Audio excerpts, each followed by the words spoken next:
Well, welcome to The Downside. I'm here with my co-host, Russell Daniels. Hello. My name is Gianmarco Soresi, and today we are joined by a New York Times comedy critic, author, many things comedy, Jason Zinoman. Welcome to The Downside. Good to be here. Well, this is a negative podcast. Anything negative you want to report to us? Anything not going great right now? Finally, a podcast with comedians that complains a lot. You're really breaking new ground here. I'll start there. Perfect. You couldn't hear. You have headphones if you want them, but we played our theme music just now. Okay. No, yeah, it was perfect. I love when people talk over it. But then I where's your headphone? Oh my God. God, Gianmarco. Gianmarco Soresi. Come on. I don't need We it. just did our first live show, so I took this whole studio over to the tiny cupboard. Have you ever been there? Yes. And this is the first time I've taken everything away and brought everything back. So I'm just gonna plug it in, give it to you. What a shop we have here. You go. Thank you. That was still a perfect intro. There we go. Yeah, I know. Every comedian complains, but And has a podcast. yeah, I actually think that's the more cliche thing than the complaining. I mean, listen, I fought it. It took a long time, but when you go on the road and no one knows who you are, you go, all right, I guess I'll do it. You have to do it. You have to do it. No, I don't blame you at all. I think I would do. I feel the pressure to do it as a journalist. Sure. I mean, to not have it is weirder than to have it. Yeah. Have you ever thought about? I mean, oh yeah, I've had to turn down a lot. I mean, Gianmarco didn't have to turn down. yeah, there's nothing I turned down. Took him down. 5 years to come up with the concept. I'm gonna complain. Yes. You should have seen the pitch decks I had. And it was originally going to be kvetch. No, originally it was going to be you had to read a book that someone recommended every episode, which would I was trying to reinvent insane. the podcast, and I was like, well, my listeners will read the book along with me, and then it'll be a book club. And thank God I had many people in my life that was like, this. If I had to read a pamphlet, this was enough. My God. You know? Yeah, no, I love it. As a journalist, it's the greatest thing in the world because you don't have to do any work. You could just listen to these podcasts. Yeah. That some of which very few people listen to. Yeah. And you can do a lot of your research that way, so it's very convenient. But I do actually I do wonder. My serious worry about comedian podcasts. I do have one. I don't know how serious one. Please. This is I do worry. I'm curious what you think because you're obviously a hardworking, comedian concerned about their craft. Is it possible that we look back at this period when every comedian has to have a podcast and think that some of them have taken some of the time that they would have spent focusing on stand-up and instead focused on, which might have helped their career, but in terms of their skill as a stand-up, there's a cost. That's the cost. I mean, I'll go further than podcasts. I'll say fucking everything. I would say the whole do-it-yourself Instagram system begs itself for a deterioration of product. Yes. Yeah. I mean, just look at the way we look at specials now. I mean, Seinfeld was the one who said a special should be special. That's why he's been doing the same material for 40 years. But it's someday I'm going to get too close. Too close. I'll be doing enough shows. With Seinfeld's listening. I got to stop talking shit. He's going to bump you at Gotham, I think. But I think of course, I think the deterioration of stand-up is a huge bummer because the people who really crush it, I mean, who's touring right now to fucking stadiums? Tim Dillon, Andrew Schultz. These people are pumping out so much content that I think a lot of the stand-up shows start becoming about seeing your favorite celebrity, familiarity. The joke structure goes downhill. I think it's a disaster for stand-up. Yeah. I'm a workaholic, so I think I fit in like the time. I don't know how much more time I could do stand-up, but it is. This is why so many stand-ups get bad at, I'm sure, which I wanted to talk about, how they get bad over time. How many stand-up comics really release their better work later on in life? I think maybe Mulaney now that, I think later also, on in life though. No, but I think because whatever happened in his own life, he's focusing on stand-up. Louis C.K., of course, which I've talked about, like his 2017 was a week special, and however you feel about him now, he's doing stand-up so full time that it'll be like one of those rare. I think it's tough for stand-up. Well, we'll get to it in a second. But let's get back to me for a second. I want to talk about my own part. That's a fascinating subject. I have a lot to say about that. Because I think you're onto something. Yeah. Well, I think it's.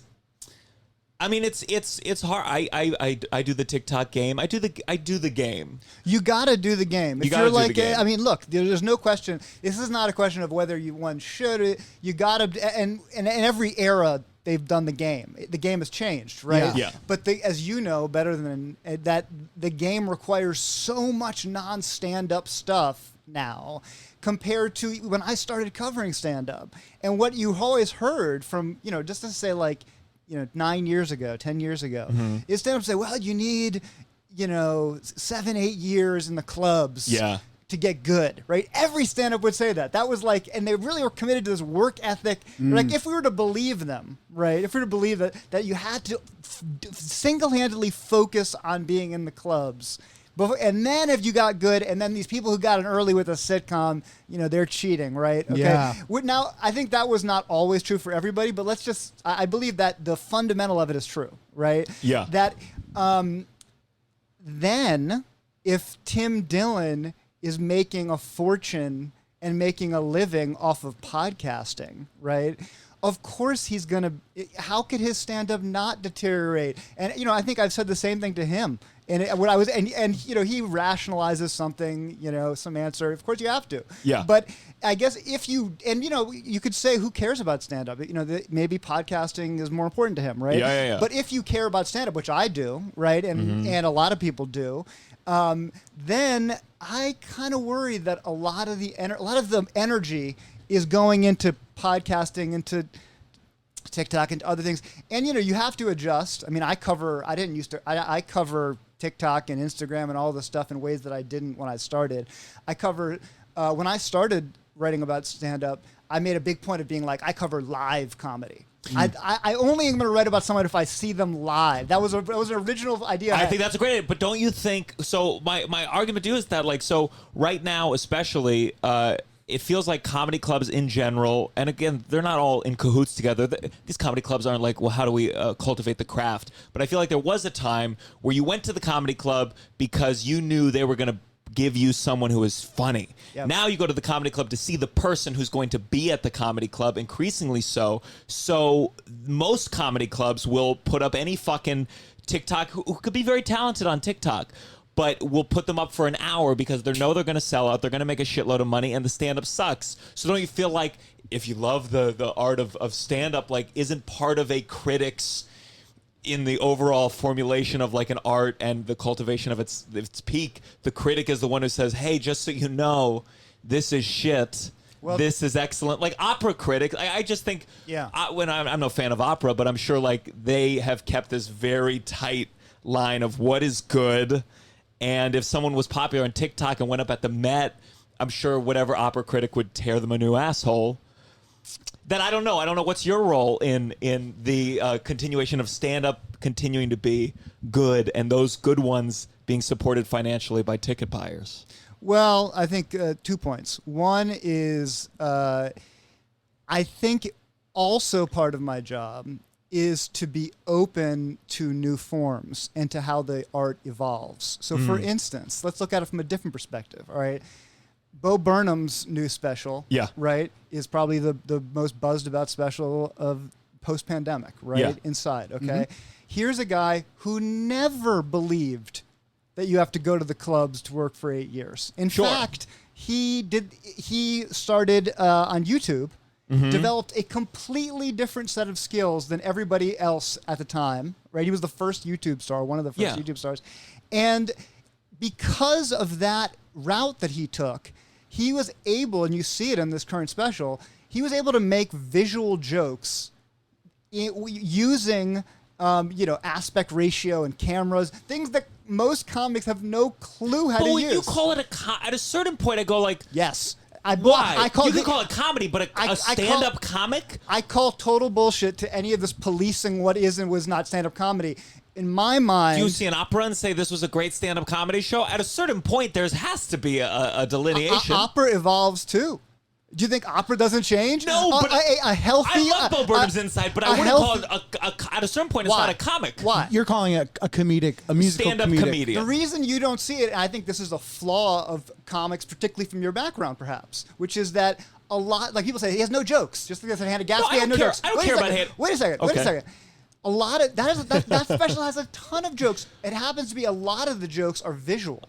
I agree. I don't disagree with. Is a visual joke less than a setup punchline? Not at all. And I never claimed that. So the goal is to try, from my point of view, not from yours, from my point of view as a critic, is to judge it by its own standards. Like I'll judge you or anybody else by their own standards. I'm looking at this and I'm like, all right, this is is he good compared to other people working in this visual medium? And that is, in my mind, the smart way to cover this. Not to say I have this one rigid notion of what stand-up is. It has to do with a mic and one guy on stage telling stand-up. That, I think, is a road to oblivion artistically. Okay, so my argument, first of all, I love Bob Burnham. I would never say it wasn't a. You can call. I don't give a fuck what you call it. I don't give a fuck what you call Nanette. I don't care about any of that. What I think becomes sad is when I do think of stand-up in terms of one person on a mic speaking, storytelling, punchlines, whatever, and the definition starts. I don't care about the definition expanding. I'm talking about financially. I'm thinking about like comedy clubs exist in a way that allow an artist to continue practicing their craft, and it's a pipeline for people who like hearing someone talking on a mic to give money to support them, and they can continue to grow and create great work. Right. When the comedy clubs start putting on more and more things that are outside the realm of stand-up, many times just to get an easy buck, you start eliminating a way for people who... I think the art form of just speaking into a mic and it's spoken word, whatever you want to call it, is a beautiful art form. Right. And when the venues stop supporting the cultivation of those great comics, when when Stormy Daniels is your headliner for the weekend, and that's your one of two female headliners on the road, that year, then you are eliminating a space for them to thrive, which is why I understand why I think stand-up comics start getting so sensitive about Nanette and whatnot. I don't give a shit about what anyone else does artistically. I think it's that they go, wait a second, what about this thing I've been working so hard at? That sometimes people are great, and it looks like everyone's looking at all the flashy, different art forms going, no, this is stand-up now. Yeah, but it's That's not. Stand-up No, people aren't saying that. See, well, first of all, I agree with you. Let me just say about clubs have a responsibility to support people, not just purely on whatever gets the most eyeballs and what brings it. And I think that comedy clubs in particular have a particular responsibility. Yes. That said, it's interesting to me to hear you talk, to say that, you're not saying it's bad. Why? It's not a zero-sum game. In fact, I would argue that if you why wouldn't you want to, like me, have as broad a definition as possible of stand-up? Because as crappy as the economics are of stand-up right now, and don't get me wrong, what you're doing is hard. All artists, the economics of being an artist in New York are incredibly hard. Try being an actor. Try being how I started. Try being a set designer. Try being a set designer. Try being later. It's incredibly difficult, and there's all kinds of unfair things about show business. 100%, right? But I would argue that the economics of stand-up right now are better than they were 10 years ago. Precisely because the definition has expanded so much. Now, the economics are better if you expand the definition of where you can make money. But in terms of like people who do stand up, I'll give you a concrete example. Okay. In the 80s, Eric Bogosian, Whoopi Goldberg, Lily Tomlin, and then in the 90s, Danny Hawk. These were all theater artists. Okay. Yes. You through theater, you understand this. They did one-person shows. It was a theater genre. Okay. Yes. There was one person on stage. People laughed. You want to say the character comedy, whatever you want to say. That was theater. Okay. If those artists started today, there isn't a chance in hell that they would be considered theater artists. They are comedy artists. That's a victory for comedy. Okay. The fact that I exist at all, not to pat myself on the back, but is a victory for comedy. That in the 80s there weren't critics of the New York Times systematically covering not just the Bo Burnhams, but also people going to every night into the clubs to see who's going there. A broader, more flexible, more nimble genre is a healthier one, is my point of view. And even people who just have a mic in a club, in my opinion, it's in their interest to have as broad a genre as possible because it does impact. You know, part of my job is talking not just to club and club owners, but to people at Netflix and Comedy Central. If they see this as a big genre, they put more money and energy in it. So I would argue that, you know, Bo Burnham's success, although it seems not, is good for you. Long term. Well, just to be clear, first, this is a pro Bo Burnham podcast. I've never been an anti. Yeah. I've never been an anti.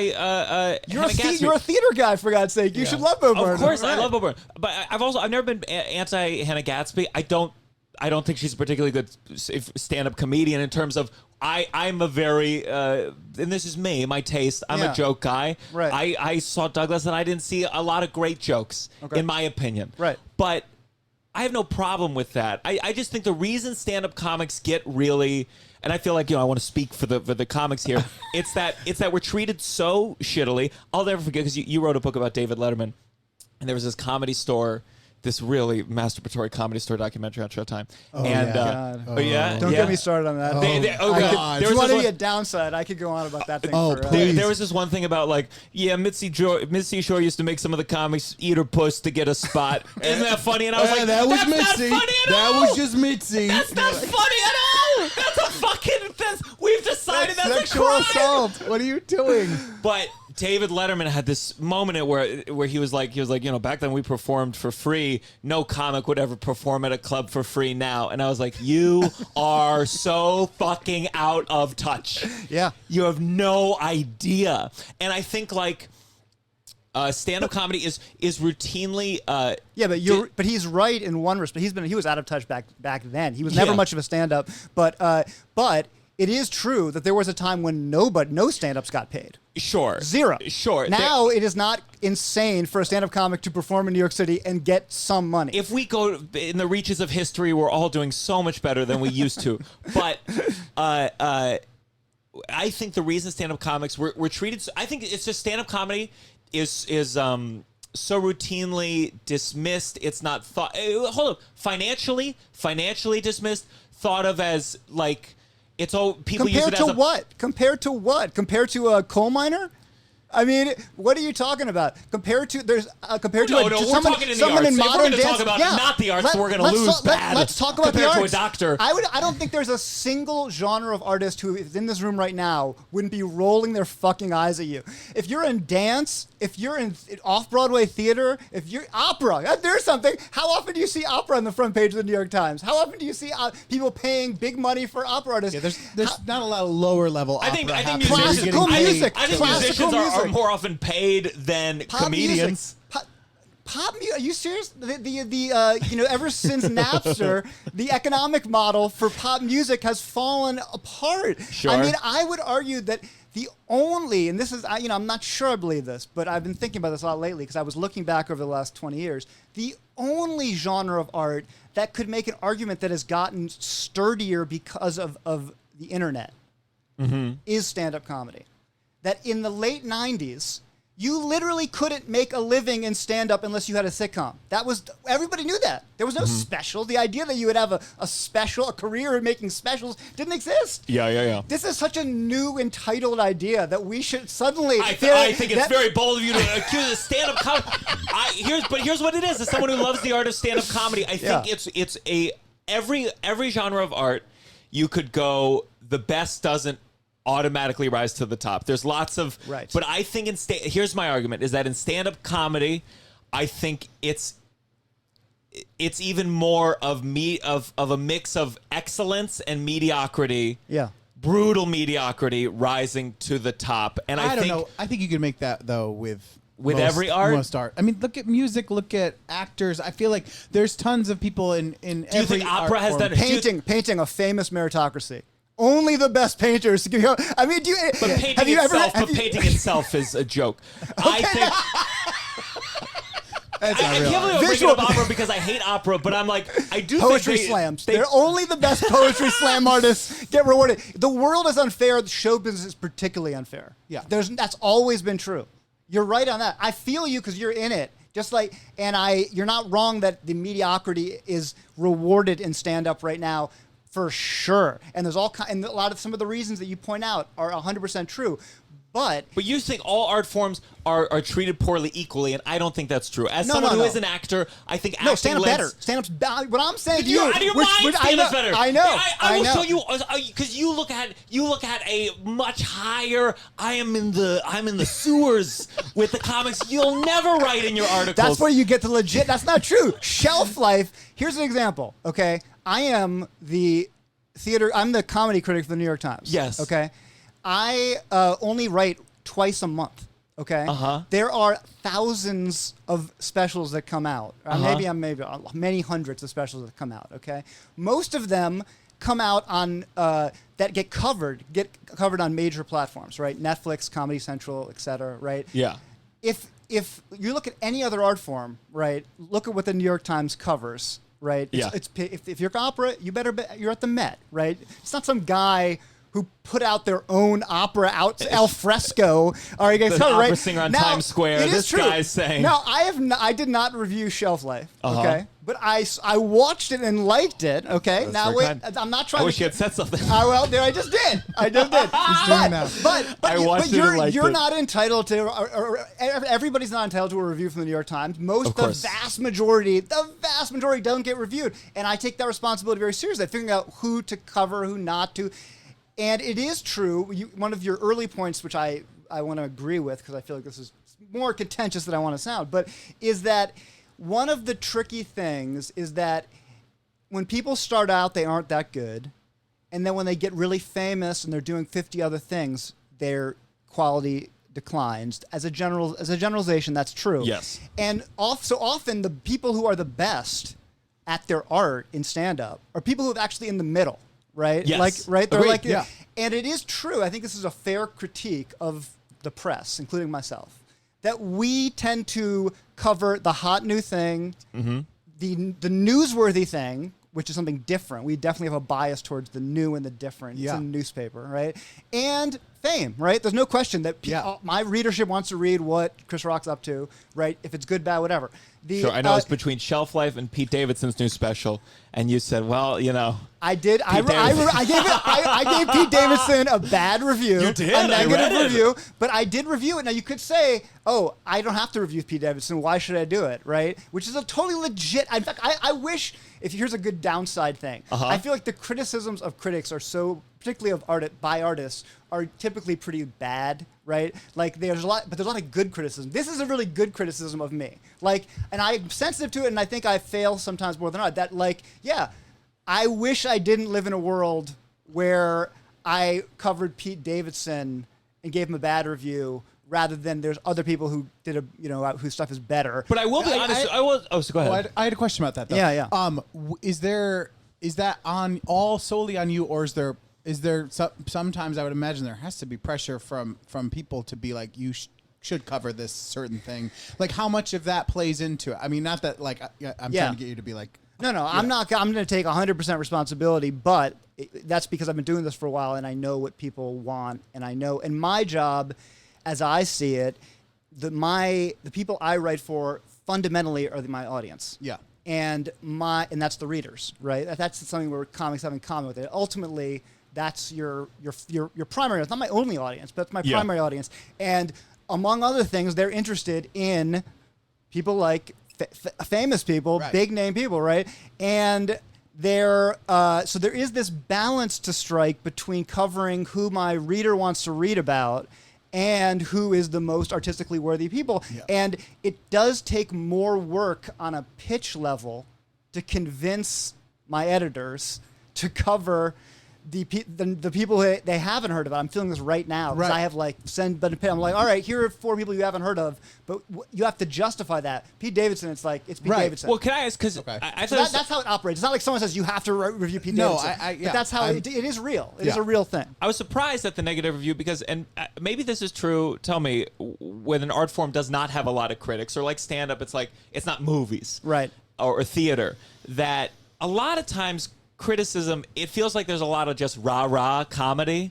Like, I feel like, Vulture in general, a lot of Vulture is just like, this is great, this is great, that is great, ooh, look at this. And it rarely feels like it's an interest, like a really poking, But thanks for writing us up, Vulture. Yes, When you we did get it. We did get a write-up. We did get a write-up. I appreciate it. Fuck you, Vulture. Please write about me. But it's important. I think it's important every time. Because you want them to shit on. Not shit on. Wait a second. Be a real critic. No. You're seeing other comics who you think aren't as good. I'm not criticizing. I'm just Sometimes, saying. sure. Look, in my experience, there's no one who's a harsher critic of journalists than journalists. There's no one who's a harsher critic of comics than comics. That's what I see, right? There is no one who's a harsher critic of journalism than me. No. That's not true. The comics think that, and actors think that, but it's actually not true. Like if you had me and 5 other journalists sitting around, because and this goes to the point, which is that typically the criticism of critics is clickbait, a resentful artist, jealous, right? Actually, you get a lot of criticism for being too negative, right? All of those are bad criticisms. The criticism that you're leveling at me right now, to be honest with you, is a very good one. For 2021, and it's something I do think about. The issue is this: I only write about, again, I have 2 columns a month, sometimes 3. Yeah. Okay, I have limited amount of space to write, and so is it a good use of my time to be slamming things that you shouldn't see? Right? It does incentivize. I guess this is probably true for Vulture too. It incentivizes you to write less negative reviews. The downside of that, because I am like an old school, I've been writing criticism for a long time. I think a lot of people don't even think about this, but the importance of negative criticism, and it's very important, one of the reasons it's important, is that it establishes a trust with your reader. That if your reader could see you being like, I agree. I agree. If you just say that everything's great, Yeah. right, then your reader's not going to trust you when you say something's good if you don't say something's bad, right? So there is that. That's one of the many reasons. There is the traditional like steamroller, as like has been said, approach of criticism, which is like if you take out all the bad stuff, which I think is ridiculous because we're not that important. Yeah.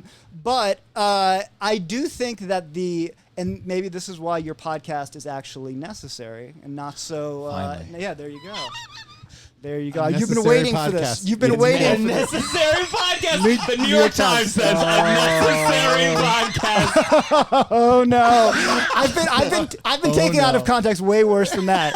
What is Chris's quote thing? He says the Rolling Stones has no words for Chris Cafaro. Yeah. But no, to answer your question, to some degree, how I justify the Pete Davidson thing is that every once in a while I need to be like this is I don't like this is a negative review. I'll give you another example, and you know this: if you're around comedy clubs and alternative venues enough, you have a good sense of who's going to be a star. You kind of know, right? And one thing that's definitely prized in journalism and by editors and stuff is if you're like the first person to be like, this person's going to be a star, and they turn out to be a star, that's like a feather in your cap, or some people say, right? Yeah. So there is now, I remember there was a time before Pete Davidson got in SNL when I was in the clubs and everyone knew this guy's going to be famous, right? For a variety of reasons, right? Yeah. And I remember going to see him and being like, he's interesting. There's, I think actually he was better. He used to be a better stand-up, and at least that I saw in that Netflix special. Yeah. And I was like, it's interesting, but it's not. I think it doesn't raise to the level of me writing about of a unknown yet. At the same time, I knew this was a guy that was going to be big. Fast forward like a year, right? There was buzz about him getting on SNL, right? And at this point, I'm like, all right, I'm going to try one more time. And I went to, I think, the Stand, and I saw him, and he talked about, and I had to come up, because again, you have to work harder to get someone who isn't famous in the paper. It was like around September 11th, and so he was talking about his dad on stage. Oh, I thought it was around the September 11th, and I was like, Jesus Christ. He started really young. Much like right now, it was an anniversary. Yeah, September 11th, and so that you could write about him talking about his dad in this way. And I went to see him, and again, I was like, oh, it's interesting. It's not good. Then, 2 weeks later, SNL picks him up. There's a million stories about Pete Davidson every day. On a pure New York Times journalism level, they would have liked me to have that piece in the paper. And then forever, I would have had the first Pete Davidson piece in the paper. I had it like a year before, right? Yeah. And people, I could have introduced him to our readership, and then that could have said. But I still stand by that, because that's what just like I go see everybody and I'm like, all right, this person is interesting or good, and I'm not going to make my decision solely based on who's famous, who's not famous. That was an example of not writing about him, even though I knew he was going to be famous. But the writing about him later, I did more so because he was famous. So it works both sides. Sure.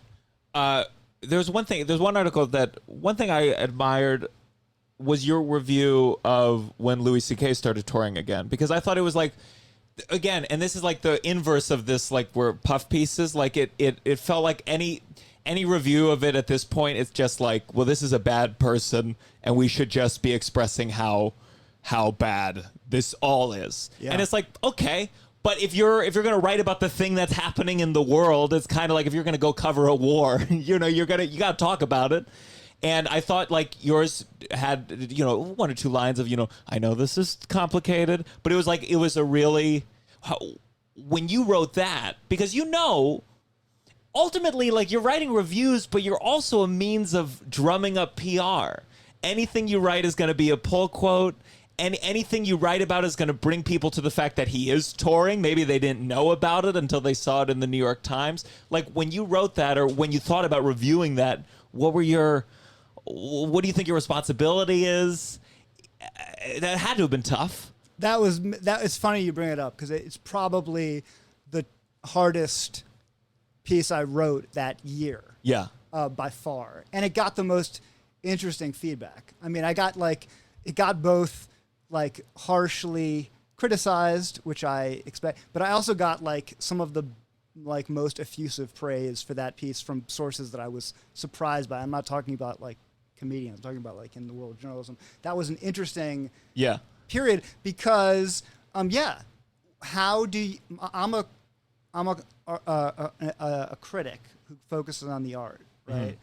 Mm-hmm. But I don't believe you can completely separate the art from the context in which it comes out. And part of your job as a critic is to contextualize it in certain ways. So how do you both, write about this work and give it respect as a piece of comedy while not ignoring the context in which it arises? For the most extreme example of anything, before the Times wrote the story about Louis, there was no comic, and people forgotten this, but from like 2011 to 2015, there was no comic who the press gave more of the benefit of the doubt to, by far, than Louis C.K. If he did a rape joke, you could find stories that rationalize it as being a feminist rape joke. He talked about race. I remember when Daniel Tosh got in trouble for his, crowd work rape joke, and then there was this episode of Louis where he has a heckler, he's like, I hope someone rapes you in the mouth and has AIDS. It was like a brutal, and I just thought, I was like, well, that was scripted, that was written down, and that went through a table read. Oh yeah, and I know. Or that whole thing that when Daniel Tosh, that thing happened to Daniel Tosh, Louis went on the Daily Show to talk about it. Why would Louis go on the Daily Show to talk about it? When that happened, when the Louis episode about Dane Cook was preposterous. Dane Cook didn't steal any of Louis' jokes. Really? That's we can go into the details of it, but the point is that everyone assumed Dane Cook was the villain because he got no benefit of the doubt back then, and Louis was this philosopher king who had every benefit of the doubt, right? Mm-hmm. Fast forward post, New York Times article. There is no comic who gets less of a benefit of the doubt. Now you can argue if that's right or wrong, right? But that is what the storm cloud that's above me writing that review, and I'm trying to not ignore the context in which I'm writing, while also trying to keep that separate from me engaging with the work. Yeah. And you also didn't. I mean, there was this like, there was this idea, and again, like, for any listeners who hate me at this moment, it's complicated, but there was this like big narrative of like he's now alt-right, and I was like, that narrative, and I've heard it repeated, like that's clearly one that like clearly stuck, because he made one Parkland shooting joke, and especially as a comedian, you're like, I've made all sorts of jokes.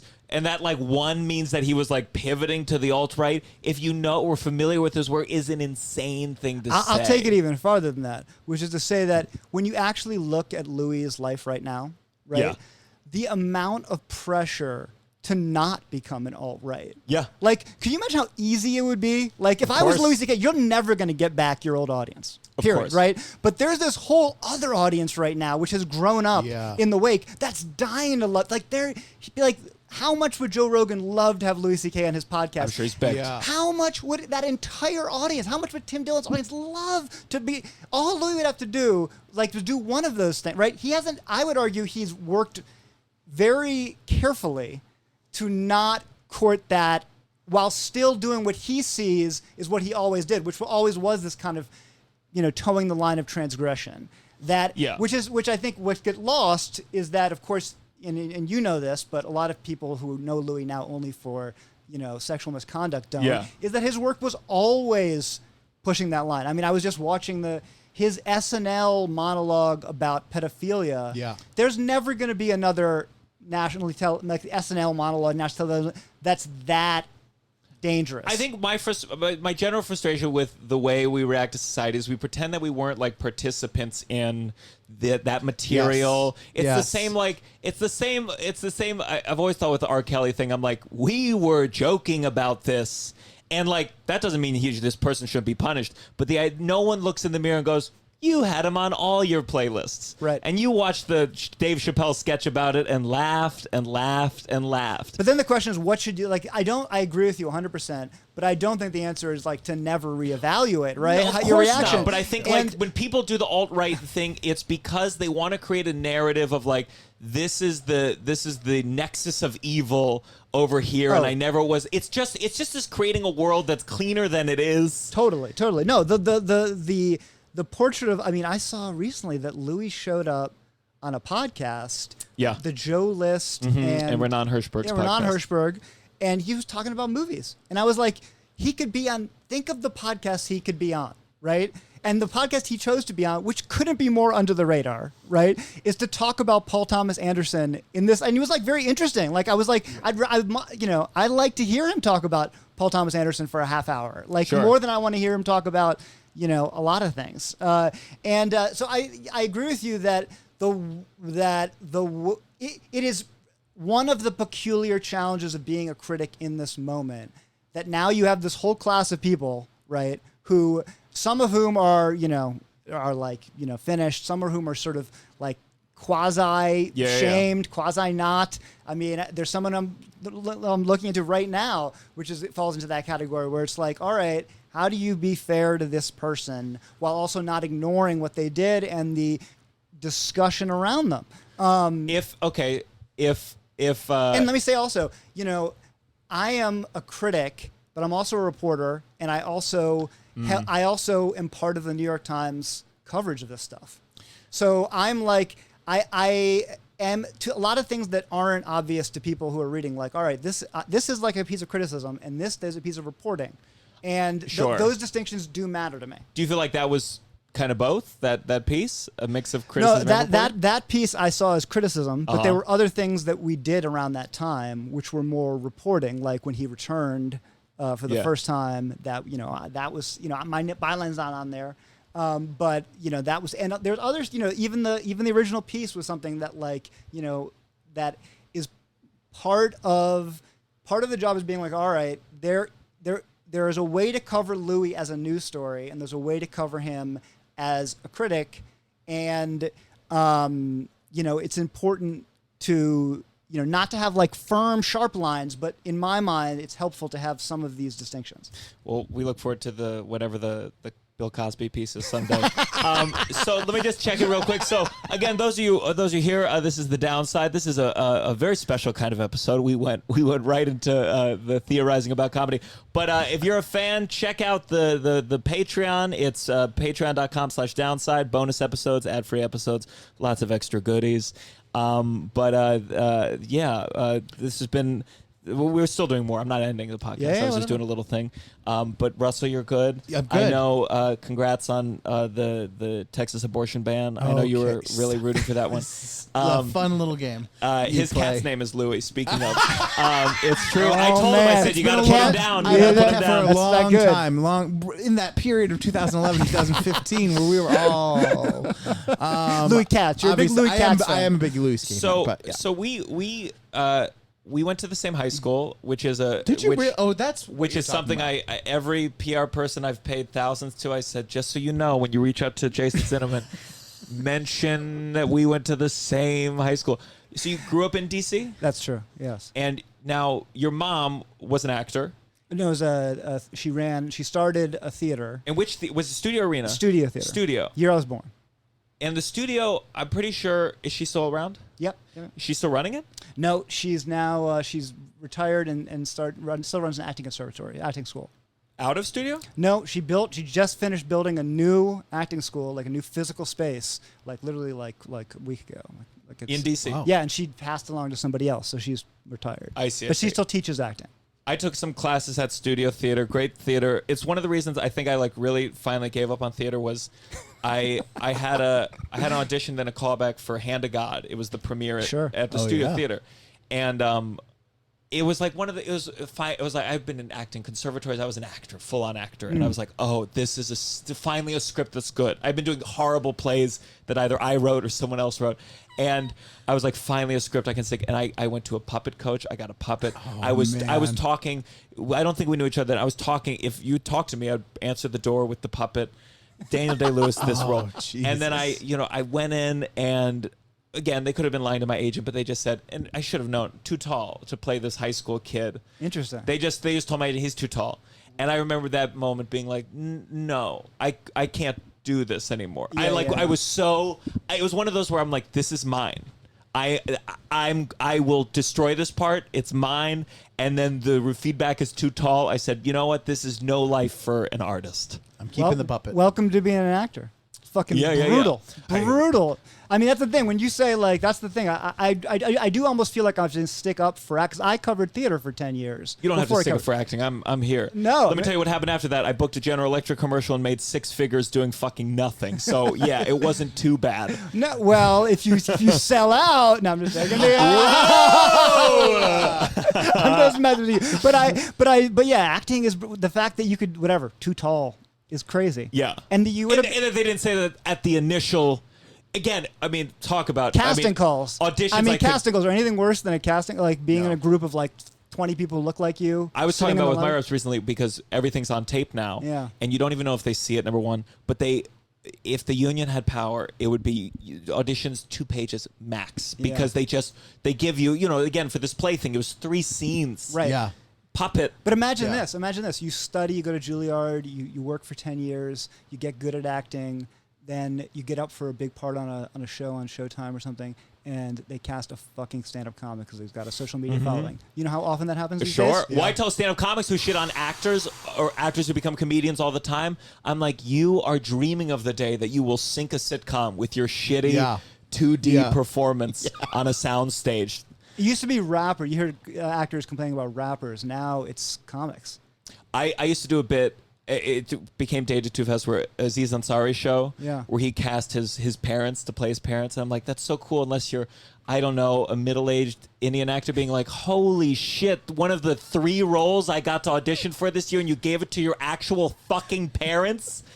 That's brutal. That's a good point. That's a good point. That's a good point. Hand to God. Do you like Hand to God? Oh, I love Hand to God. And I wasn't raised religiously. I think I just love Angry Puppet, and it was just great. It was funny. It was like actually a genuinely funny play. Funny. New so play. Funny. It doesn't come around that often. Well, I did the theater for a long time, and especially when it comes to comedy, some playwrights just like no comedy, and some, especially doing stand-up comedy later, you're like, no, this isn't a sharp enough joke. This is just kind of generally. So, okay, so your mom, was she ever a performer? She was just a... She was an actor when she was young, but not for long. She was a director, and then she directed like 2 plays a year throughout my childhood. And what did your dad do? He worked in the Foreign Service. He was a government job. Okay. And so we traveled every 6 years, I think. He had to go overseas. So I lived sometime in Malaysia, and then I came back from Malaysia to D.C. My brother and sister were both born in Thailand. Oh, right. And they're older. They're older. You were a mistake. I heard that. That's right. On Marin. Yeah. So what was the downside of having a mother in theater? Did you see a lot of shows? Was it fun? Was it good? Or that was the huge upside, is that by the time I got out of school, I had seen more theater than anybody my age, because of course you can't. First of all, theater is very uncool. Unlike Yes. stand-up comedy, it's very uncool for young people. And two, it's you can't afford it. But I had Yes. seen everything. I'd seen all of August Wilson's plays, all of David Mamet's plays, all of Susan Laurie Park's plays. I've Edward Albee, Harold Pinter. These were things that were like I didn't have to work at it. It wasn't like I'm gonna go eat my vegetables. It was just around. It was around. It was my mom basically produced like the off-Broadway hits of the year before the next year. So it was new work. She also taught Shakespeare, et cetera. But her bread and butter was new work. So I had this incredible education. Also, I had education in the process of making art, where that I think now I cover. We've been talking about criticism, but I also like covering the process of making a joke. I've written those stories about the evolution of a joke, or the evolution of a sketch, or the evolution of making TikTok, whatever, all this stuff. And I'm interested in that because I grew up around.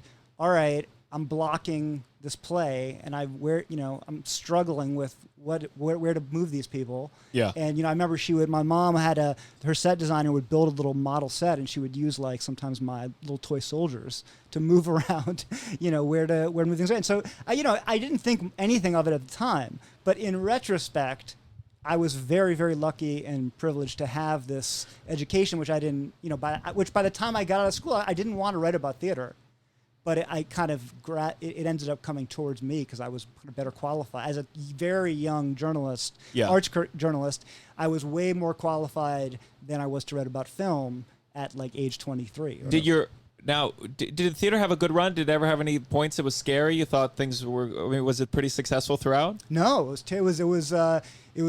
did terribly for most of my childhood. In fact, we got bad reviews. That's the other thing. I had that's what I'm curious about. Like, how did your mom feel about Critic? Did you have a different experience with critics? Did you, when your mom had a new play, were you invested enough that you were like, how are the reviews? Oh yeah, she was very. She hated critics, which also was very useful because I don't expect you to not to like me, right? Now you might or you might not, but I sort of assume that artists hate critics because that's what I grew up around, and I understand it on an emotional level. And also, look, if you spend a year working on something, or if you spend 5 years working on something, which I have, I've written a book which takes 5 years, and then someone spends a couple days working on this review, it's structurally unfair, right? I understand why you would be.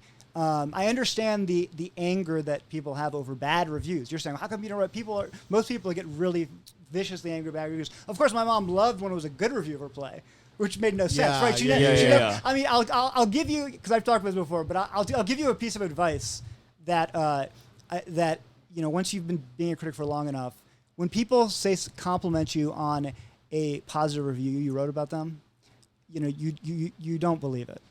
And if people criticize you for a negative review, you don't believe it, right? But there's a few artists in my lifetime who have complimented me on a negative review, and those are the ones that you really, really believe.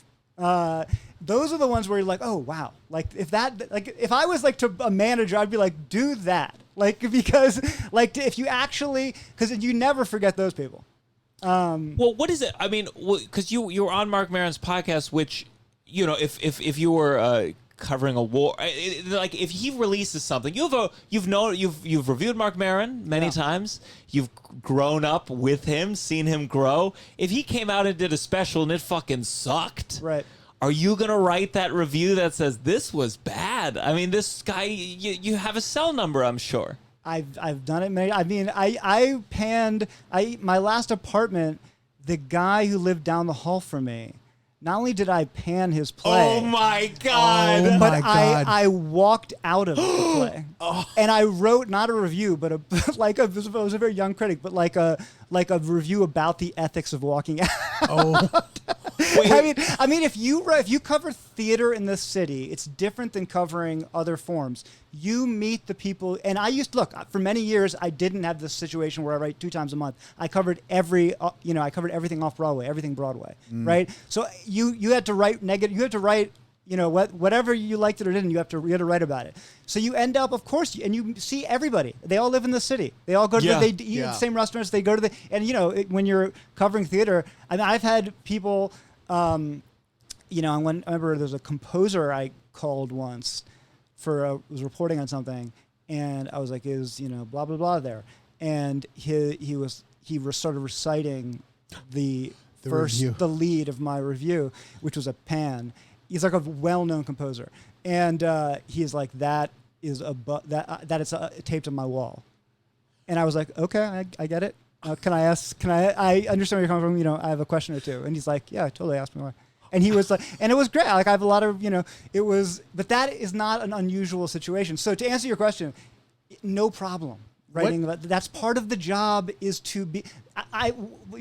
One of the problems of criticism today is like some people, and the social media economy supports this. People want to be liked.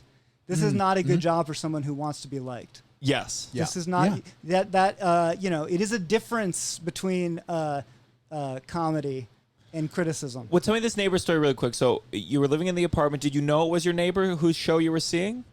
No, it was. I reviewed it before. I wrote the review several years before I moved in there. What play was it?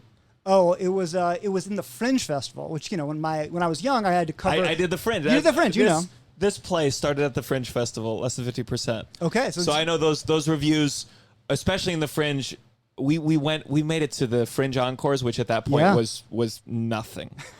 Was truly which to your it was doing a second less popular Fringe. But it's they take the best shows and they put it in a show called Fringe Encores. Yes. Thank you. And but those 5 days at the Fringe, I mean, I worked so hard, and those reviews of that first showing are very important. Yes, they're because in that people who are at the Fringe Festival, they're very actively looking at the reviews as they figure out their month long. Well, there's 200 shows, so they have no one knows what to see. Yeah, and it's a horrible journalistic job because you go I remember I covered it the first Fringe, and I covered like the first 5 years where you have to review like 25 shows in like 4 days or something. Yeah. And it's burning hot. It's the shittiest rooms in the city, and so you would go to I actually kind of loved it and took it as like a point of pride. I'm glad I did it once, but I mean, like the amount of time you have for tech is twice the length of what your show is. And so our first show, thank God we got a good review. Who'd you get a good review from? Oh, I don't learn critics' names on purpose. No, I mean, but it was like the show itself was a disaster. There was one scene entirely in dark. Right. The lights didn't work. We had a futon-like bed, but the legs were only on one side. So twice I got up from this bed and my scene partner tipped over and fully rolled over. Like it was a disaster show. Right. But what's cool about the Fringe is the bar is lower to a certain degree. It's like if it's interesting and cool, they will give you the benefit of the doubt of a lot of technical things if you're doing something interesting. Yeah. Yes. No, there's a lot of great work came out of the Fringe. And again, what we're talking about Pete Davidson, if you take pride in seeing people early in their career, which I do, and which is one of the fun things about my current job. It was a great place. Once I went to Fringe, like the Edinburgh Fringe and Canadian Fringes, which are generally much better run. That changes. But anyways, the point was I was on one of these like 7 shows a day thing, and I saw this one show which was about George, I may mispronounce the last name, Malaus, was a guy who like one of the first filmmakers ever, the guy who made like the first science fiction movie like 100 years ago. Yeah. And it was not good. And I walked out, and this is when the Times had like a blog. This is like the blog era. So I wrote like a thing about the ethics. I probably wouldn't have done that today. And he had a point. But then when I moved into this place, I turned out that this guy who, he's he's middle-aged to older, and this was like his big dream. He wrote this play. I don't know. He really loved this play, I mean, I'm on a What, human... did you see him? Did he say anything? Yeah, I noticed the name, and maybe he came Did he up... walk out the middle of the conversation and then write a blog about the ethics of it? He would be in the total right. I wouldn't blame him. I mean, on a human level, I grew up around this feeling. On a human level, I would understand that. He, like many artists, was like a total professional and a mensch about it, and we became like friendly. Nice. I wouldn't say we were close friends, but I do think, and I'll say this: I have been doing this job for a while now, and there are a lot of comics, including big name comics, who like loudly hate critics. I've mentioned these minor. I've had people much bigger. Michael Che famously is very, very anti. I wrote a review of Dave Chappelle when he was on Broadway, and it was, I would say, mixed to negative. And he turned the next 4 shows on Broadway about, like, among other things, about me. Really? And you had, just to let them know, you wrote an ebook about Dave Chappelle prior to this. So you're a Chappelle. I'm a huge admirer of Dave Chappelle. I grew up, Dave Chappelle got his start blocks away from my mom's theater, his first comedy club. I literally was like, I'm around the same age. Yeah. His teachers at Duke Ellington in high school taught at my mom's theater. I wrote a book because he's also, like, I know the world that he came up in. Yeah. And I'm a huge admirer of, I think his sketch show is one of the greatest things ever. Of course. I think he's a brilliant stand-up. But to give you an example, I wrote a lot of raves, and then I've written a couple negative pieces about him too. But he, the reason I know this is because every night that week at like 11 or whatever it came out, I would get all these emails from, like, my wealthier friends, because it's expensive because he's Dave Chappelle. and being like, Dave Chappelle called you a bitch ass, blah, blah, and it was like every night. What did he say? What else? Like, did he just call you bitch for the whole time? I mean, it was like a callback, I think, it was like a regular, and, I think he, it was, at the time he was, starting to get blowback for a lot of the trans stuff, right? Yeah. Trans jokes. And I think his critique, again, I didn't see it. I just heard about it every night. Yeah. It was hilarious because every night I get emails about it. But to the extent I could tell, he sort of lumped me in with, like, these sort of, woke critique of his work. I think especially, I mean, my opinion in terms of, there's a lot of these older comics, and it's usually around the trans issue that they feel like, well, I should joke about this. And it's my thought is that these people that are surrounded by very liberal people, they think they're being they're fighting against the man, or they're bucking against the system, or they're saying something really, like, edgy, and maybe within that circle. But I'm like, I was just in Austin, Texas, and I'm like, go to an open mic in Austin, Texas, and there's 10 guys doing this joke in a row, and you're watching it. I did this one show where it's like 3 guys in a row, 3 cis men in a row. We're talking about trans stuff, and you're like, why are you all obsessed with this?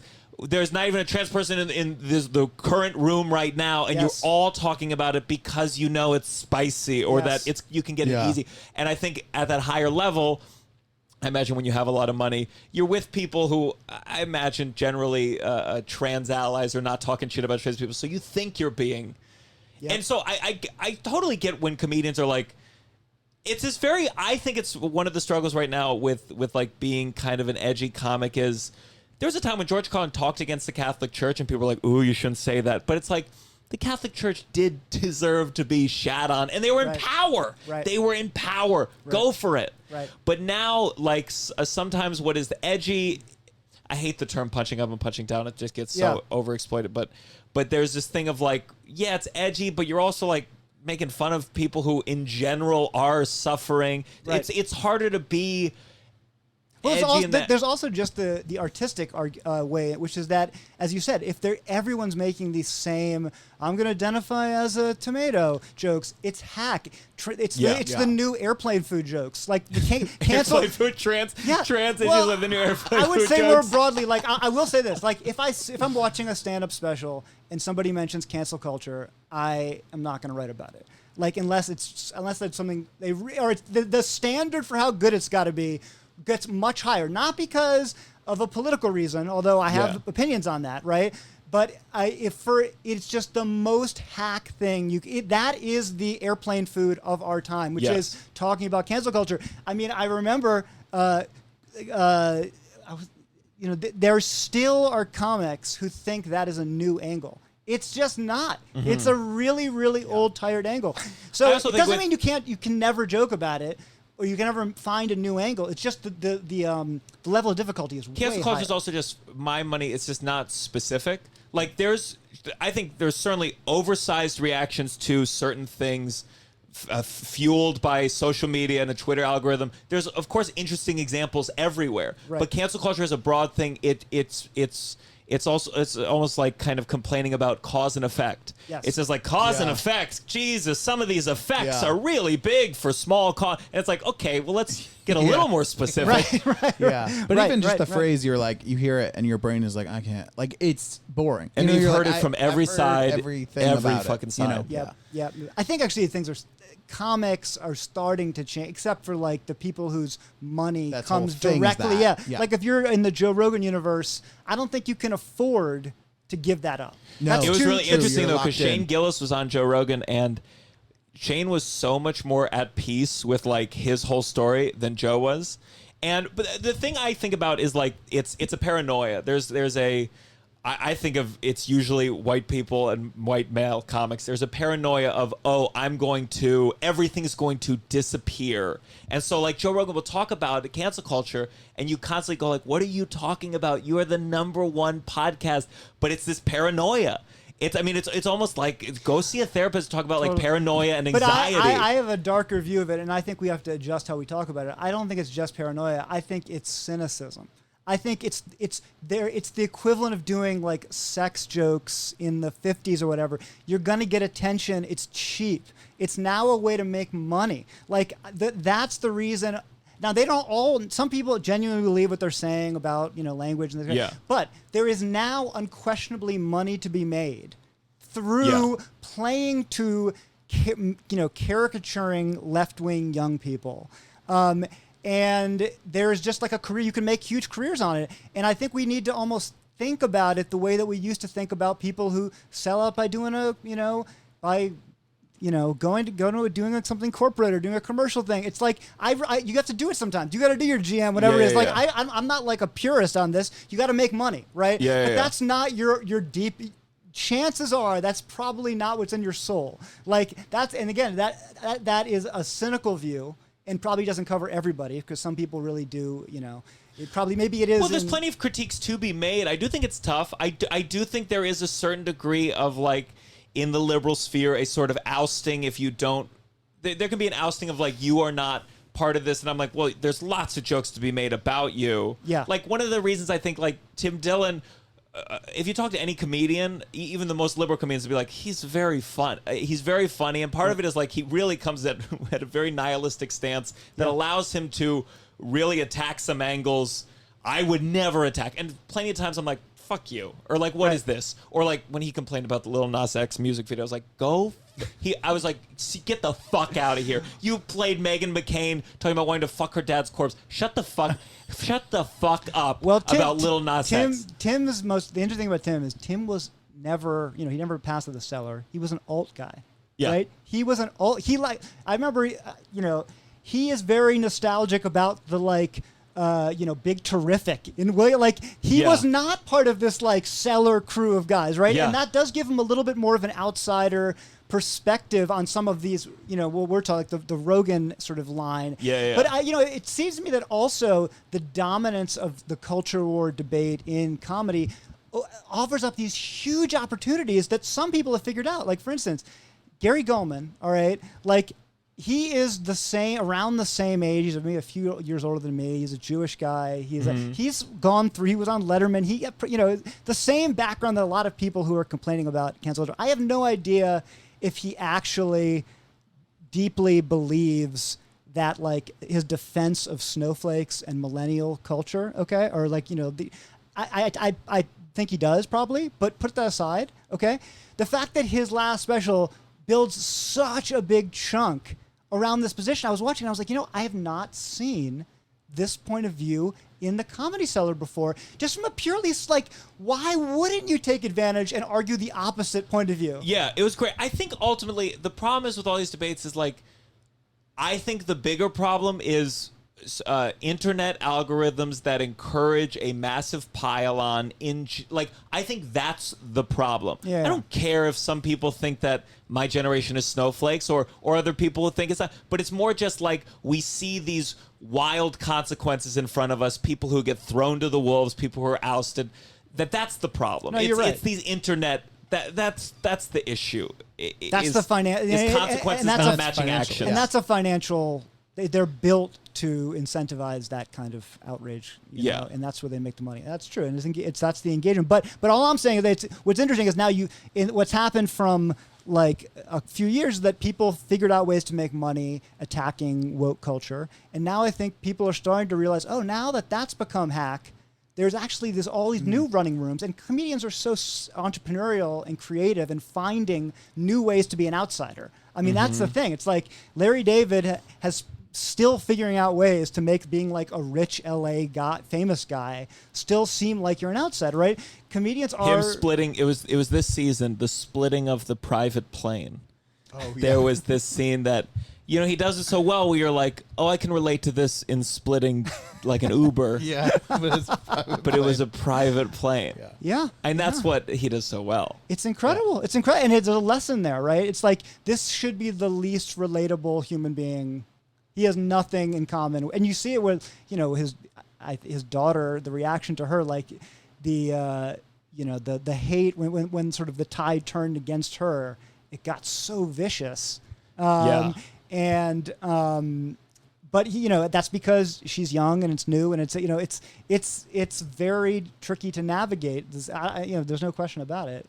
Anyways, but I don't know how we got. It's gonna be tough these days to have famous parents. I just did this SNL showcase. Oh yeah, and I heard at least from the LA one, and maybe this one. There's just some people with last names. It's just you hear the last name, you're like, oh boy, of course. I mean, you got to be brutally talented. Yep. If your parent was in the cast of Seinfeld.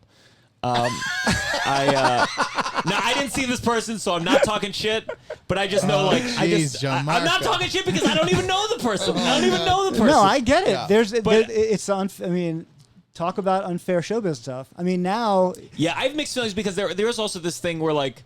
Some people are like, oh, none of these people are talented. There's sometimes this automatic thing of if you have famous parents, I don't know. All I know is if I was famous and I had a kid, you think I'm not going to help my fucking kid? Of course. Sometimes I'm like, well, nepotism makes sense. I think you're not going to help your only, child. The only time it's annoying to people, for me, is when it's like later on and you're finding out and there's the narrative from them is like, and you know, my parents said I'm always going to do this on my own, and I was blah blah blah. Like I read Anderson Cooper did it one time, and he was like talking about, you know, they made it very clear. And at the time I was a Ralph Lauren model as a child, and you're like, it's fine. Like you're great. You're doing what you can do. You don't have to pretend like you came out of nowhere. And that's where it's like Ben Stiller thing. I think you have to, as an individual, kind of convince yourself that you're worthy of it without that. And so I understand it, but maybe just don't say it out loud. Well, like Ben Stiller, he was the one who got all the flack where they were making a short film and 3 people involved: Stephen King's dad, Spielberg's kid. But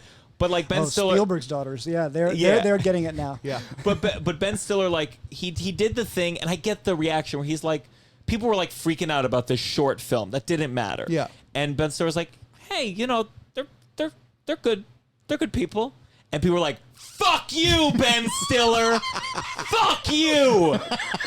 Fuck you. How dare you? And I get the impulse where he was just like, oh, maybe don't focus on these like 3 individuals. Like you could talk about the problem writ large, but sometimes you just like point at Steven Spielberg's daughter. Fuck you. Unless you're bagging at Trader Joe's, I don't want to hear about anything you do. Yeah. Right. And Ben made the mistake of, as a famous person with a famous dad, being like, hey, fuck you, Ben. Fuck you. All right, let's go on to our next segment. This has got to stop. Do you have a this thing to stop this week? I don't. Think for a second. Okay, well, you do you have start. a this has got to stop you want to do? Well, I have one just because your producer mentioned having something. Although Fawn Sullivan, thank you. Yeah, well done, Fawn Sullivan. I did have one thought, which is the this is something I've been thinking about lately, which is TV shows are. This is a genre that's popular now. TV shows about fabulous, wealthy people that also seem to pretend to be critiques of them, right? Like The White Lotus and Succession, and to a less extent. Does Succession pretend to be? Which do you think is guilty? Which show do you think pretends to be a critique of them as opposed to just look at this interesting story? Well, I think Succession definitely does, and White Lotus does as well. Billions less so. And here's the thing: there's always been TV shows about when I was a kid, Beverly Hills 90210, and before that was like Dynasty and this kind of thing. We always have, right? But those shows didn't pretend to be critiques of them, right? And I've been playing with there's this idea. One critic wrote this great piece many years ago about the idea being there's no such thing as an anti-war film. That these people like Apocalypse Now, Full Metal Jacket, that even the films that have the most 4th of July, the most harsh critiques in portraying war, you can't help but make it look romantic and cool to a certain, and like certain kind of dudes will treat that the way that they do like dudes on Wall Street, right? So every war film is a pro-war film, even Full Metal Jacket, right? And I start to feel like there's something to that about portraits of insanely rich people. I don't think anyone leaves The White Lotus thinking, I don't want that life. Or Succession and thinks, I don't want that life. And so my problem is not that to make these shows or whatever, but I think there is something about it which is we have enough of those. We have enough of those. Well, I think that's very interesting. As someone who loves Succession, I love Succession, and I'm like, well, sometimes I'm like, well, what do you want art to do? Right. I'm like, you want art to do, not you. People want art to do more than it can. Like Succession should, after the credits, it go, this is the Rupert Murdoch family, and they are running the media we are consuming and actually funded this show. Here's their address. Go bring a guillotine. We need to get rid of them now. Because that's, I watch it and I mean, I know it's loosely whatever, but I'm like, yeah, all these rich people. I mean, I'm borderline anarchist at this point, but socialists are like, these rich people are nightmares. This is a nightmare. This is all, it's burning to the ground. But like, what do you want the TV show to do about it? No, I like Succession. A balance of what I'm saying is, why are all of our shows like? What would be better is if we saw more portraits of middle class people, lower class people, or like as opposed to. Well, I'm writing a show about my life as a stand-up comedian, and no one's ever done that. No one has ever done that. Middle class. Wow. Is Adam Driver going to play you? Is he tall enough? Oh my god.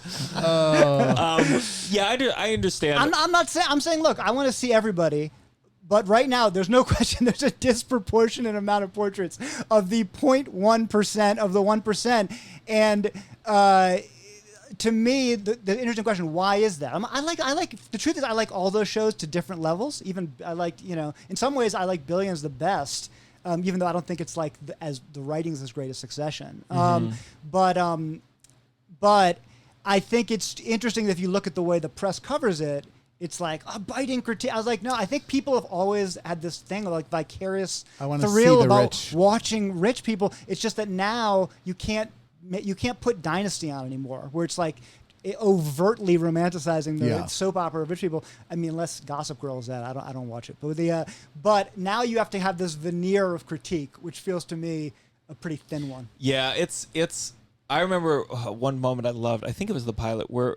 Was it one of the people who was helping them? They, either on the baseball field, they wrote them a check for $1 million. $1 million if you can hit the home run. I think one thing, because I've made some jokes about when rich people donate, the small percentage that it is, and like there's so many people out there that are so programmed. They're like, at least they gave something, and I'm like, but it's nothing. It's them going like this off their table with the crumbs, and like. I don't know. It's hard. How is a TV show going to do that? I hear what you're saying. I like it. No, I don't want to be misread. I like the show. Yeah. And I'm not saying that you shouldn't have a critique of wealth. I'm saying that there is a sense in which the critique can only be so harsh. So let's have a portrait of a wider demographic of socioeconomic value. We definitely are real. We got our fill. Only thing people are. I mean, am I wrong that generally speaking, Twitter is skeptical of wealthy people, right? Yes. So why is it that all of the shows everyone's talking about are all about incredibly wealthy people? Yeah. Is it because people just love to hate something? Maybe. But I don't think so, because I think you end up rooting for those people on the show, which are the rich assholes we're talking about on Twitter. Yeah, you end up rooting for who's the guy who just betrayed his father? The son, Kendall. Yeah, you end up like rooting for him, and I'm like, he killed. Terrible. He's a monster. He's a drug addict who killed someone and covered it up. Like we're like, we want that guy. You know, Yes, you stuck it to dad. You're becoming a man. Well, that's the thing. I think if you talked, and I just read the New Yorker alert. profile of, Right. Spoiler alert. Yeah.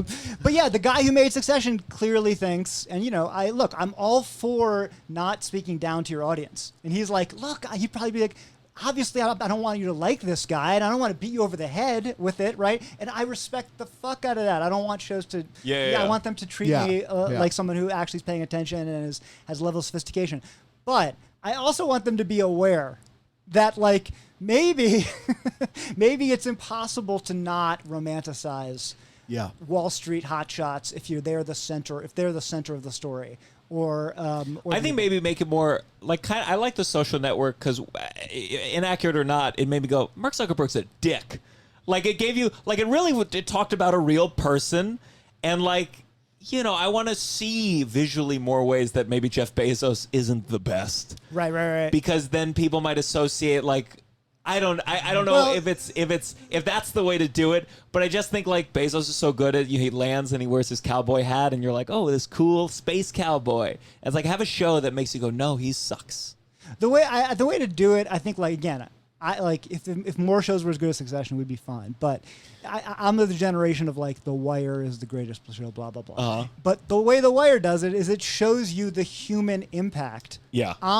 It humanizes people who are not just in politics or in the police. It also shows you the impact on the drug dealer in the corner, on their family. It takes you all these places that you tend to not see in the newspaper or on TV, and by doing that, it's showing and you're right. Succession did that with that one scene with that. But if it did it more, it doesn't do it that often, right? No. They should do a spin-off of the guy, and he cashes the check, it bounces. No, he doesn't get the check because he didn't get the home run. That's the whole point. Oh, right. This whole family was hoping that they would get this money, and then he doesn't get it. Do a spin-off of and just meant that nothing to them. It meant everything to the family. Right. But they don't do a lot of moments like that. Right. And in White Lotus, there's the character. Do you watch White Lotus? Yeah, right. So there's the black female character, actress name I forgot, but Natasha Rothwell. Yeah, she's she wants the money to start her business, and she's excited. But even there, I was like, I want to follow this woman. I don't feel more. Yeah. I still feel like she's not as three-dimensional as some of these rich people we're supposed to hate. I agree. And I think that is telling. I feel like the artists behind these shows are actually really more fascinated with Rupert Murdoch than they are with the ordinary person. And they might know that story more as they're writing it. Also, the pregnant woman the pregnant woman that has the baby in the first episode, and then it was such a big deal in the first episode, and then nothing ever happened with that again, which was strange. I just didn't know. I'm sure it reflects the writers' rooms, and it's just they're like, well, I don't know how to tell the rest of that story. Exactly. Well, it's totally a question of artistic empathy, because you can make a good look. Shakespeare made great plays about kings and queens, and that's great. But he also made great work about ordinary people and drunks and people in the bar, and that's the difference between good and great art. And that's why I would say all these shows, those three shows I mentioned, are all good, but they're not great. Yeah. This gotta stop. I have one.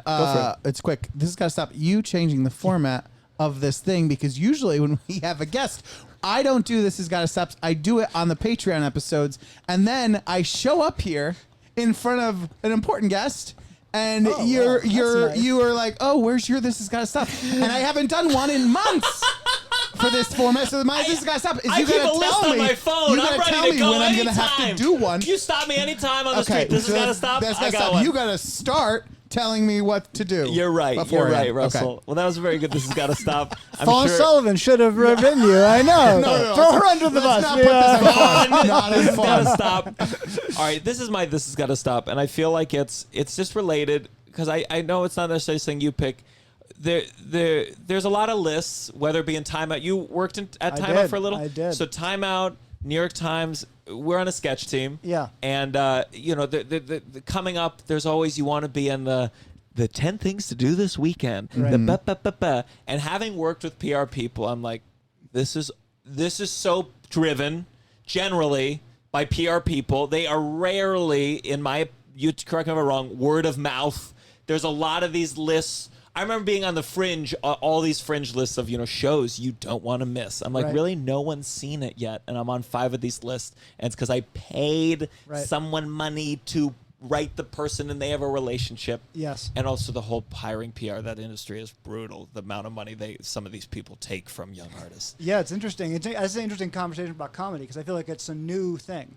There didn't used to be so many PR people. The moment I can hire a PR person for this, I had a PR person for Shelf Life that I ended up working greatly in my favor. They sent it to NPR. NPR reviewed it on a podcast. That was a huge moment for it. Yeah. But Fringe, I remember there's this one guy who scammed me. He got the second check, vanished off the face of the earth. Wow. Dale Heller. Hell or High Water. I know Dave Chappelle. Oh my God. He vanished. Wow. Vanished. He robbed That's And we were like writing back and forth. He got that second check after a show, Fringe Encores, vanished, disappeared. I'm not speaking out of turn. He totally fucked us over. That's insane. And I was warned. That's insane. And I was warned. You were and warned about him. I was warned lightly, and then we met, and I was Wait. like, he gave me a discount. We met at the Signature Theater place, yeah. and I He was just free took your lobby. money and ran with it. And did you try got to nothing? contact? he got a couple critics who were gonna come, and he had saw the play. He wrote really good things, and then I swear the night I gave him the second check, I wrote nothing, and then wrote, and then disappeared off the face of the earth. Right. I thought he could have died. I thought when someone disappears like that, I don't have a lot of experience with them. I'm like maybe drugs, Right. bender, Right. but vanished. Wow. Hell or High Water. Throwing out And their a Twitter lot of account was theories. their Twitter account would just start posting casino, it was spam about a casino or Oh. something or other. But I think those lists in general, Yeah. it's kind of when there's an article that's a branded article, it's supposed to have a thing. Right. It should really say 5 things a PR person told us to write about. And look, this is coming from our sketch team. We quote a Broadway World article that we wrote. Is this also true? Is this also true of the Just for Laughs? Because you're hammering the press really here, and which is not the only place that does lists. There's Just for Laughs is actually people think is really important. I'm but- trying. I would I'm trying also to get say new that- faces. I would also so say that the I two don't. times that But we I'm right in front of you, and I'm in the press, so I'm not going to cover you. I would also say No, I'm that the just two joking. times that we've gotten on recently we were on the Summer in the City New York Times thing for our Uncle Function. Yeah. And that's just solely because we do our own thing. We don't have a press person. You have to send outreach, and they don't do it every month, but they do it once in a while. And I would also say that Time Out I don't think exists in terms of their Time Out doesn't when you go to exist Time Out's comedy It thing, exists, it exists. There's dead shows still listed There's shows there. are It's- they're it's a 2 years sad- old now. it's a sad So story, yeah. it's it's I don't know how much those lists. Here's how it felt being Do anymore. being as someone who didn't go to NYU. Yeah. As a comedy team, it felt like there was no way into Time Out. You either had a good PR person or you went to friends Stella with Adler with someone whoever at the was time. the comedy Right. head there at that moment. Right. Playwrights Horizons. So it just felt like that element was. Ugh. And I also don't know how much effect they have, and I'll argue because it's not. There's so endorsed. much that it's just a funny. I agree, Yeah. but there's so much of that. I remember the first time you're in the New You're York like- Times, you're like, I was in the list, and then now you're like, it's not genuine. They weren't coming to see all these shows and ranking it every week. I mean, I mean, the city it's a big city. There's so many artists Yeah. out there. I mean, think about books, right? I've written a couple books, right? You got a publicist at the Post, which people tell you does nothing. There's people who pay for other publicists, right? Yeah. You're all fighting for this tiny, little, slightest bit of press, right? And it's not fair. It's not fair at all, right? It has to do with how big your how much your books sell for or whatever. And so I would say there's definitely some truth to what you're saying that a publicist in certain spheres can help.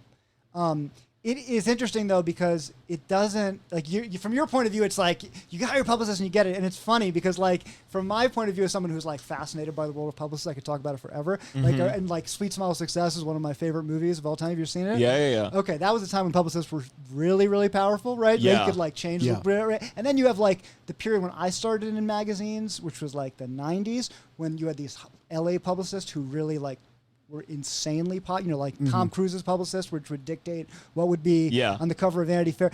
The power of publicists has waned, right? Yeah. And it's still more powerful in Hollywood, I actually really like theater publicists, but there's money to be made there. You're right that the people who run the theater publicity firms, they make like if you repped Rent, you have a second home. Like you are doing well. Wow. Now, comedy is a very fascinating moment because there was almost no comedy publicists when I started like 10 years ago, and now there are. Yeah. And it's an interesting question about like, I think no one's ever asked me like, should I hire? I mean, I like the comedy. I think it's you have to have a healthy you have to have a healthy skepticism towards the whole thing.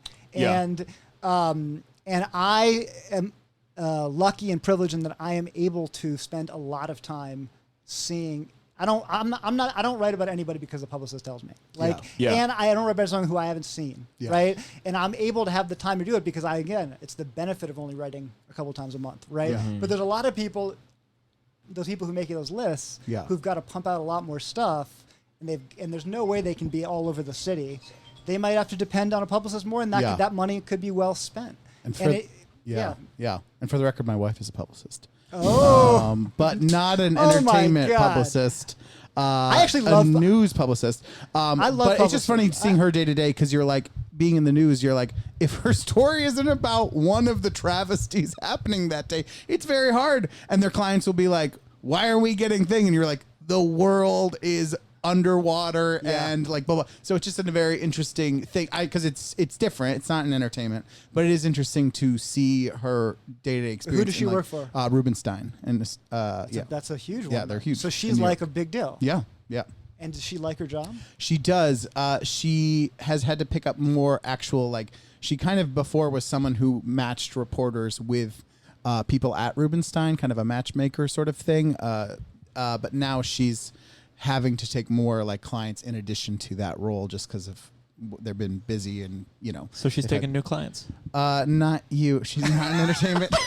The podcast. I don't think you can afford her.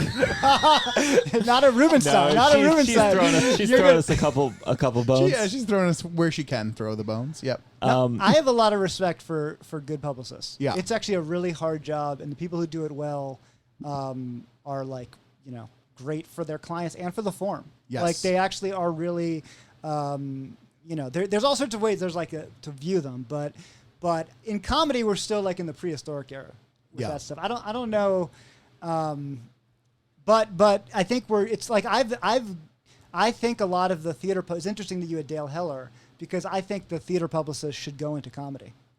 There's so many theater publicists. There's a lot of kids with rich parents just waiting for you to suck them dry. Yep. Yeah. All right. So you know, we're gonna do a segment now. I know we do this one every time. The final segment. You better count your blessings. We got blessings. Russell, do you have a blessing? I do. I have a blessing that my the roof and the basement were flooding last night, but I was able to fix it, and it went down so quickly, and it was like gonna be a bad situation in terms of water coming down the stair thing. The roof was totally flooded, but I was able to fix it, and it was within 5 minutes. Now this is the deal with your landlord, where like you get the roof kind of for your own space, but you gotta do maintenance. No, it's like kind of a kindness thing. I mean, we pay a little extra for the private roof thing. Yeah. But because we're the only ones that really, it's our space. If something's happening up there, we have to deal with it. You know what I mean? We're not going to call the landlord and be like, you got to come here and fix. So like it's flood. Yeah. So, but it was a situation where I was like, oh, this could in 5 minutes, seeing some of the stuff on Twitter and stuff too, be like a very bad thing that in the water all went down. It's good. Good. Well, my blessing is storm related. For those who don't know, we were recording this on September 2nd, September 1st. There was warnings on my phone: hurricane, tornado. I was in Brooklyn. I did a spot on DeKalb Theater or something, and then I was supposed to go to LOL for a guest spot. Oh my God. And I'm going on the train, raining pretty heavily. I'm like, I'm not a dropper. I don't drop spots. Yeah. And I was like, do I drop? It was an unpaid guest spot. Oh. And they're writing me like, are you close? And I decided, helped by my girlfriend Tova and one other friend I texted, to drop the spot. Yeah. And as I got here, and like, let me tell you, Thank you would have been God. stuck there. If I had went to that spot, it would have been the worst Awful. night of my entire life. Yeah. So, yes, that was good. And I apologize to the club for lying and saying that my train wasn't moving. It was. I lied. That's a decent lie. They'll get it. That's a fair lie. That's Yeah, they all died in the storm. Jason, do you have a blessing? I guess the same thing. The basement of my building flooded, but I had this actually very similar story where I was going to go out to see a show, and then What were you going to see? I was going to see something at Union Hall, and at the last second I changed. I'm still waiting to see what the deal is with comedy clubs. I was supposed to be at Caroline's, which is underground. I'm going over the weekend. Yeah, You were going where? I'm going to Caroline's over the weekend. This weekend on Sunday. I wonder. Oh, you're there to see Rosebud. Exactly. Okay, yeah. Are you going there? No, I'm opening for Eric Griffin. Okay. Just last minute. Gotcha. But it could be closed. Every comedy club is either in a basement, it's in tight spaces for COVID. Yeah. It feels like As if there weren't enough challenges to being in these places. it's pretty Yeah, brutal. what's it like to be? Are you like scared? What's your level of anxiety about Delta going into these places? I've moved forward. I just made a conscious decision to. I mean, listen. I made so much money off Zoom shows that if everything stopped again, I'm not worried financially anymore. Zoom shows. Really? I'm saying like Zoom shows. He was doing like 7 a night. Like I would do Holy like. cow, are you like, serious? oh my God! I'm flying to do a college in Kenosha, Wisconsin, and I don't care saying the money's $1,600, and I'm like, oh, I made that same amount sitting where I am now doing a college for 6 people on Zoom. And now I'm flying to it. There was so quickly. I'm like, I have to go to JFK for this money. Oh my God! So wait, you were doing 7 Zoom shows a night. Well, December, I was part of a lot of companies, many of which I'm sure are going under and are praying for the Delta variant to spread. Where there was all these holiday parties. Right. And so I was just tacked on to these bills as 30 minutes, this holiday party, that holiday party, getting it paid anywhere from $200 to $500 for a half hour. And there was a couple days I had like 5 in a row, and it was not fun. But I was just sitting here just making a shitload of money. wow. So Has that all disappeared? That whole economy of like. there's still some random Zoom shows here and there. I feel like I'm amazed anyone wants to do them, but older people, temple fundraisers, there's a lot of Jewish Zoom circuits. Right. So I'm still doing them. Occasionally. the Jewish Zoom circuit. The is Jewish very Zoom funny. circuit. Like Jews, like yeah. Yeah. But I'm back. I mean, I was just in Austin. I was most scared. I've recorded a set for Comedy Central. It's my first record for a network. Congratulations. Thank you. No. But the day before there was a COVID test, and that was the part where I was like, oh my, if I lose this because of this, I've never been happier than that moment when they said I was negative. But I went to LA, I went to Austin, going to Oklahoma City. I was just at a casino in Connecticut. Yeah.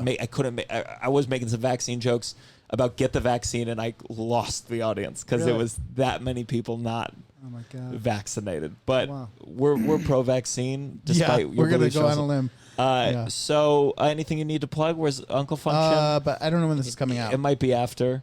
Yeah. Well, if this is before it's September 10th, Go see Uncle Function. 7:30. Go see Uncle Function. Me, Asylum NYC. I think this will be before I'm at the Looney Bin. I'm at the Looney Bin in September, September 22nd to 25th. I'm at Mark Ridley's Comedy Castle October 7th to the 9th. Those are the 2 big ones.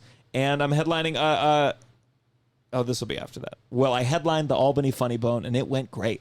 Check out the Patreon again, patreon.com/downside. 2 bonus episodes a month, ad-free episodes, extra goodies, only $5 a month. Jason, do you have anything to plug? No, I'm just Your books? You could tell us Oh, about that's your... true. I I want to read... I do want to read your Letterman book.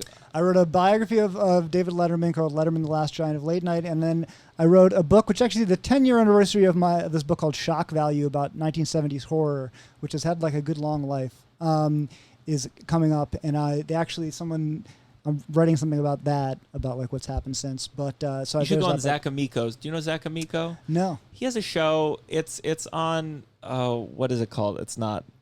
He has a show about horror where you sit down and you watch a horror film. Like, he's into gore stuff, which I do not like. But it was something. It was like called Death. It's like a fake documentary about death, and it's all the different ways you die. But he's really into horror. Interesting. Faces of Death. Faces of Death. Right. Yes, Yeah, the Faces of Death. Yeah. And horrifying. And he just Yes. watches it with two comedians. And Comedians are. There's so many comedians who are really into and smart about horror. In fact, I have like a pet theory that like the comedian podcasts are better on horror and the horror podcasts are better on comedy.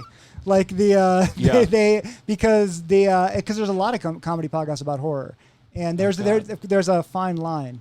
do you love Sarah Squirm? Are you into that kind of horror stuff? Like Sarah Squirm is like, yeah, it's exactly like It's I'm fascinated by Oh, I that can't. kind of stuff. It's so good, but I'm just like, it's so good that I can't watch. It's gross. It's like really gross. Well, that's more like, yeah, there is an interesting thing. I wrote a piece about gross out comedy, and there's an interesting relation between gross out comedy and gore. They work on some of the same pleasure centers. Yeah. Well, whether you like So gore or not, what were you saying? Oh no. So yeah, but those books and my Twitter handle is @Zinoman. @Zinoman. Well, whether you like gore, humor or not, you will one day be gore and be eaten by the earth. This is The Downside.